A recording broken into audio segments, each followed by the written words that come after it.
Hey everyone, welcome back. Today we're talking about one of the biggest horror novels ever written, Stephen King's It. And the big question is, does it still hold up in 2025? I have the book here. Let's start with the setting. Derry, Maine. A fictional town, but it feels so real.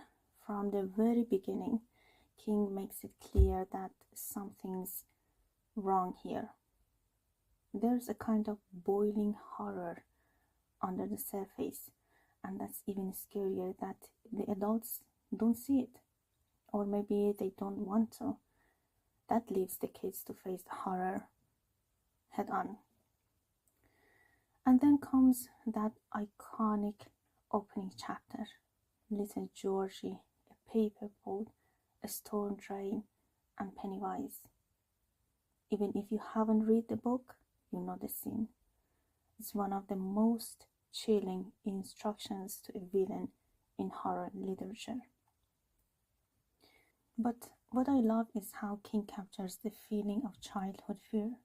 You're not just reading about monsters, you're feeling everything a child would be terrified of. And honestly, while reading this book, yes, I was afraid, but more than that, I felt bad for the kids in the Losers Club. The scenes where they're alone with the bullies really made me sad and stressed out. I just wanted to protect them. Especially Ben, the chubby, sweet kid who was constantly targeted. He was such a nice boy, and the bullies made his life miserable. That's why it's so powerful to see them find each other, even though they call themselves the Losers Club, which I think it's heartbreaking because it shows how they saw themselves. But there was something beautiful in the way they united. And the best part, well, when they finally stood up to the bullies and made them feel the fear for once, that moment was incredibly satisfying. Now, here's something I really appreciate about it. We don't just see the kids as kids, we also follow them into adulthood. That's rare in novels.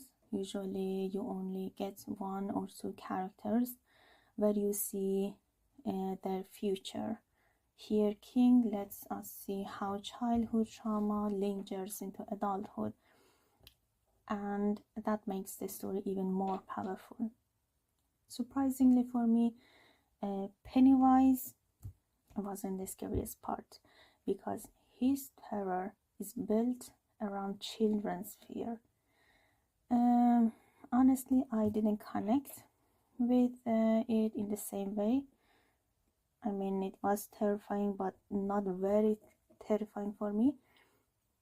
Instead, I found the human characters, like the bullies, and especially Bev's abusive father, to be far more terrifying. Sometimes real people are scarier than supernatural monsters because you know they exist and they are real. There were also some parts I didn't fully understand, like the turtle. I've heard it ties into King's Dark Tower series, which I haven't read yet. Maybe that would make more sense with the extra context. But for me, that part was a little complicated and unclear. As for the vibe of the book, many people read it around Halloween, but for me, this is a summer book.